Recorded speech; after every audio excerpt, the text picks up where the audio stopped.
જોરથી મને કહેવામાં આવી છે 10 જ મિનિટ છે આપણી પાસે. મોદી સાહેબ આપણી વચ્ચે આવ્યા ના. જય જય શ્રી રામ. ભારત માતા કી. આજે આમ તો આખા દેશની વાત એમપી સાહેબે કરી દીધી છે એટલે એમાં નથી પડતો. 21 જગ્યાએ કાર્યક્રમો છે. પણ આજે આ ભીલડીની પવિત્ર ધરતી ભીલડિયાજી ભગવાનના સાનિધ્યની અંદર આપણા ભીલડી જે રેલવે સ્ટેશન છે એ અમૃત ભારત રેલવે સ્ટેશન અંતર્ગત લગભગ 11 કરોડના ખર્ચે આનું આધુનિકરણ થઈ રહ્યું છે.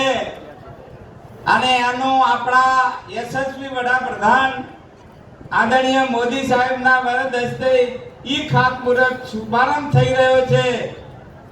આજના પ્રસંગે આપણી વચ્ચે ઉપસ્થિત આપણા લોકપ્રિય સાંસદ આદરણીય પરબતભાઈ પટેલ સાહેબ, અહીં ઉપસ્થિત જિલ્લા ભાજપના સૌ હોદ્દેદારો, અહીં ઉપસ્થિત મંડળના ત્રણેય મંડળ, ભીલડી મંડળ, ડીસા મંડળ, ડીસા શહેર એ ત્રણેય મંડળના હોદ્દેદારશ્રીઓ, અહીં ઉપસ્થિત રેલવેના સર્વે અધિકારી કર્મચારી મિત્રો, મંચસ્થ સૌ મહાનુભાવો, અહીં ઉપસ્થિત સર્વે વડીલો, ભાઈઓ બહેનો, બાળકો, યુવાન મિત્રો, વાલા પત્રકારો મિત્રો, આજે આ ભીલડીનું રેલવે સ્ટેશન એનું આધુનિકીકરણનું કામ શરૂ થવા જઈ રહ્યું છે. આજના પ્રસંગે આ વિસ્તારની જનતાને, બનાસકાંઠાની જનતાને મારા તરફથી ખૂબ શુભેચ્છાઓ પાઠવું છું. અને આ રેલવે સ્ટેશન જ્યારે એનું આધુનિકીકરણનું કામ પૂરું થાય ત્યારે તમને ફરવા આવવાનો જીવ થાય એવું આ રેલવે સ્ટેશન બનવાનું છે. અને એના માટે 11 કરોડ જેટલી રકમ કેન્દ્ર સરકાર દ્વારા, મોદી સાહેબ દ્વારા, રેલવે મંત્રાલય દ્વારા આપણને ફાળવી એ બદલ આ વિસ્તારના જનપ્રતિનિધિ તરીકે દેશના વડાપ્રધાન, ગુજરાત સરકાર અને રેલવે મંત્રી, રેલવે મંત્રાલયનો હું આ વિસ્તારની જનતા વતી ખૂબ આભાર માનું છું.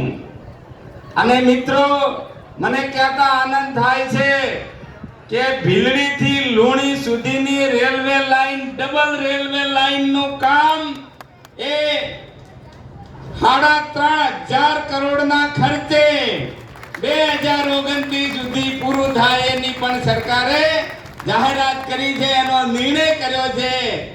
ત્યારે આ વિસ્તારનો ભવિષ્યની અંદર ખૂબ વિકાસ થવાનો છે. રોજગારીની વિપુલ તકો ઊભી થવાની છે. આ પ્રસંગે આપને ફરીથી શુભેચ્છાઓ પાઠવું છું.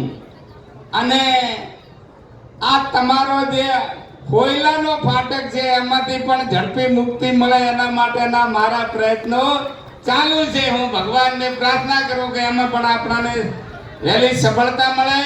મિત્રો, વિશેષ વાત નથી કરવી, પણ 2047માં જ્યારે આપણા દેશની આઝાદીને 100 વર્ષ પૂરા થાય ત્યાં સુધી દેશ એક વિકસિત દેશ બને, ભારત આત્મનિર્ભર બને, એ આપણા વડાપ્રધાન અને આપણા સૌનો સંકલ્પ છે.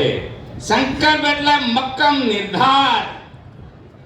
મહાત્મા ગાંધીએ સંકલ્પ કર્યો હતો કે કાગડો કે કૂતરાના મોતે મરીશ પણ આ દેશને આઝાદ કરીને જ રહીશ.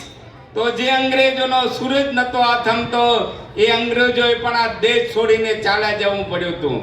જો આપણે બધા 140 કરોડ નાગરિક ભાઈ બહેનો મોદી સાહેબના સંકલ્પ સાથે સંકલ્પ કરીએ કે 2047 સુધી દેશને વિકસિત દેશ બનાવવો છે, અને જો દેશને વિકસિત દેશ બનાવવો હોય તો આપણે જે જગ્યાએ છીએ, જે ગામમાં છીએ, જે વિસ્તારમાં છીએ, જે વોર્ડમાં છીએ, એનો વિકાસ થાય, એની આપણે બધાએ ચિંતા કરવી પડે.